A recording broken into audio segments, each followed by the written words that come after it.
Gemini, Sun, Moon, and Rising. This is your tarot reading for the week ahead. Unsurprisingly, of all the readings that I've done so far for this zodiac reading for the week ahead, yours is the least clear. It could be one thing, but it could also mean another, which seems very, very fitting given the sign of Gemini. I say this because we start with the Justice card, which in some ways is about law and the laws of the universe.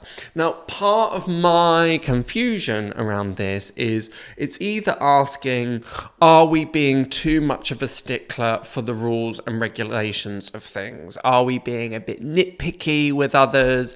Are we being a little too inflexible, too rigid? No, this is the way that it's got to be. It's kind of bureaucratic in the worst sort of way, being a real stickler for, no, you can't do this because of X, Y, Z. Yes, it's important to have rules and structure and clear guidelines, absolutely, and boundaries, very, very useful, but not when they are in direct competition with common sense. It's a little reminder and a little, kind of, not necessarily a warning, but just a bit of a gentle sprinkling in there of watch how you're interacting with others, particularly when it's around observing structures, procedures, and systems. Are we getting a bit on our high horse, our moral high horse, and lording it over other people? So that's the kind of quote unquote downside. The upshot of this combination with, and I forgot to say before, I was saying part of that because we had the Four of Wands reversed as well. Four of Wands is often about community, about households, about the people that we interact with. And because of that Justice card in combination with, it just felt that the Justice was ruling over the land, but with a strict hand, with a dominant hand that was starting to become unhelpful and starting to alienate us from other people.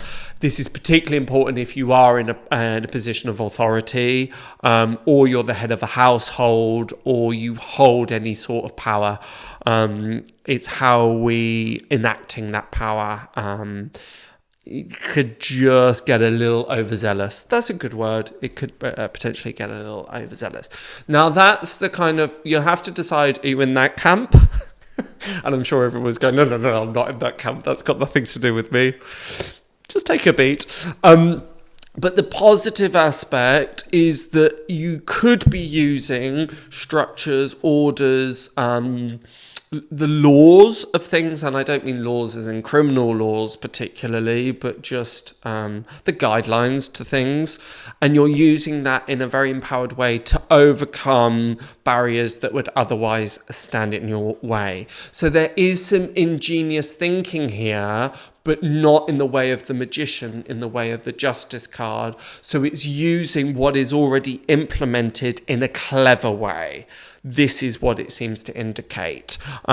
So if you are facing any sort of obstacles or frustrations or blocks, take a little moment, take a little beat of thinking, okay, how can I work smarter, not harder? Or how can I use the rules and regulations that are in place to my benefit? There's a big call to do that this week. And if you manage that and achieve that, it's a big tick. I kind of feel quite excited for you, and feel it's kind of a bit naughty, but in the best possible way, because no one can disprove and no one can argue. It's like, well, it's there in black and white. So that could be as simple as you somehow find a clever loophole in the returns policy on that jumper that you bought, that you want to send back, or it could be just any kind of obstacles or frustrations that you find. I can't think of an example immediately, but using what is a proven method to overcome that would be really, really useful. But again, slightly going back to what I was saying before, just make sure, because we've got the Strength card in reverse here, that assertion of power or ingenious thinking isn't at the detriment of somebody else. That it has to be really, really, really clear. But because we've got the Queen of Pentacles as well, that one of the most resourceful cards in all the deck, she knows how to make a home. So there might be time to pick up the Christmas decorations, beautify it. Almost looks like she's got the holly around her, making the home an absolute sanctuary. But also, this seems to be a really good result of some of that ingenuity, is those things that have been out of our reach until now coming in. Also might represent a good, how many times can I say also, may also, I can't escape it. In addition, it could indicate things like a good Christmas bonus, or being able to make a little go a long way, which in some respects the definition of resourceful. It gives a sense of, well, if we're a bit skint, instead of buying presents, can we make them? Or, okay, I've got this amount of money, I can spread it in this way. So there's lots of clever thinking going on for this period, Gemini, which again is very on trend, so to speak. And this then moves into the Ace of Wands. This enthusiasm, this excitement, this motivation moving ahead. A big theme here of overcoming obstacles, overcoming the assault course. And on the back end of that, feeling a sense of a clear path. It doesn't feel like a week of calamity after calamity after calamity, disaster after disaster after disaster. There is a theme here as well to do with creativity, leaning into your creativity. So themes around, I know for some of you this might sound quite cool, for some of you this might be like the lamest advice ever, but hey ho. But make your own Christmas cards, or just get these creative juices flowing a little bit.